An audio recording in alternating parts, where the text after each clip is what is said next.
ఎక్కడ ఉన్నారా? ఆఫీస్ దగ్గర రా. చెప్పు. మన వాళ్ళు కొత్త వాళ్ళని హైర్ చేసుకున్నారు. సిస్టమ్ ఏదో పాడైందంటే ఒకసారి వచ్చి చూడు. సర్లే పెట్టి వస్తున్నా. అరే ఆ చెక్ వాళ్ళకి పంపించావా? అరే సిస్టమ్ ఏదో పాడైంది చూడు. కొంచెం జరగండి.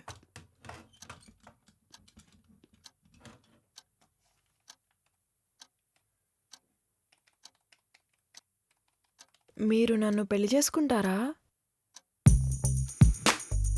జీవితం ఈ అమ్మాయిని చూసిన పెళ్లి చేసుకుంటావు అని అడిగినట్టు అనిపిస్తుంది. 5 minutes అయిపోతుంది. అయిపోతుందేంటి నీ బొందా? పెళ్లి చేసుకుంటావు అని అడుగుతుంటే ఇది నిజమా? మీ వాయిస్ ఎక్కడ విన్నట్టుంది. మీరు నా డ్రీమ్ గర్ల్? అవునా? నేను మీ మ్యారేజ్ బ్యూరో గర్ల్ అనుకున్నానే. అంటే నేను చెప్తాను రా, నీకు పెళ్ళైతే మా తిండి తిప్పల సంగతి ఏంటని నేనే నీకు తెలియకుండా ఇవన్నీ చెడగొట్టేవాడిని. ఈ మధ్య నీ ఫోన్ చూస్తే ఈ నెంబర్ నుంచి రోజుకో కాల్ ఉంది. సరే తీరా ఆరా తీస్తే అవి మ్యారేజ్ బ్యూరో ఆఫర్స్ కాదు, తన ప్రపోజల్స్ అని తెలిసింది.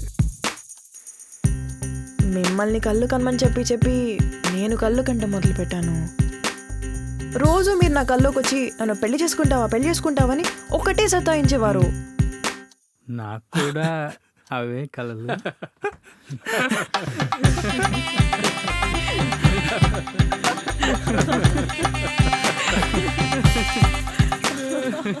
పదవ తరగతి ఇంటర్మీడియట్ చదివిన తర్వాత మనీ సంపాదించే మార్గాలు చెప్పడానికి ఎన్నో వెబ్సైట్స్ ఉన్నాయి. అయితే మనసుకు నచ్చింది చేయడం ఎలా అని చెప్పే ఏకైక వెబ్సైట్ www.edocheyali.com. ఆ టీముకి సంబంధించి ఈ రోజు మన స్టూడియోలో వెంకటరమణ గారు ఉన్నారు. ఆయనతో మాట్లాడాలి అనుకుంటే ఈ కింది నంబర్కు ఫోన్ చేయండి. నేను వారానికి ఒకసారి ఇంగ్లీష్ నానోడి ఇబ్బందులు అని ఒక క్లాస్ చెప్తాను, దానికి వచ్చాయి. ఆ తర్వాత చంపుకుంటావు నువ్వు ఇంగ్లీషు, నీకు తిరుగులే. రే ఎంత వచ్చిందిరా చెప్పరా? ఈ నెల ఆదాయం 60,000 రా.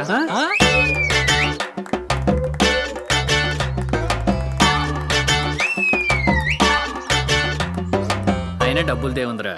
తినటానికి మెస్ ఉంది, పని చేసుకోవటానికి ఆఫీస్ ఉంది, ఇంతకంటే ఏం కావాలరా?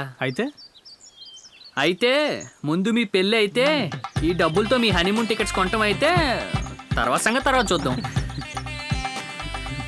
ప్రతి లాభంలో చిన్న మొత్తంలో మనలాగా ఎదగాలనుకున్న వాళ్ళ కోసం ఓ చిన్న ఫండ్.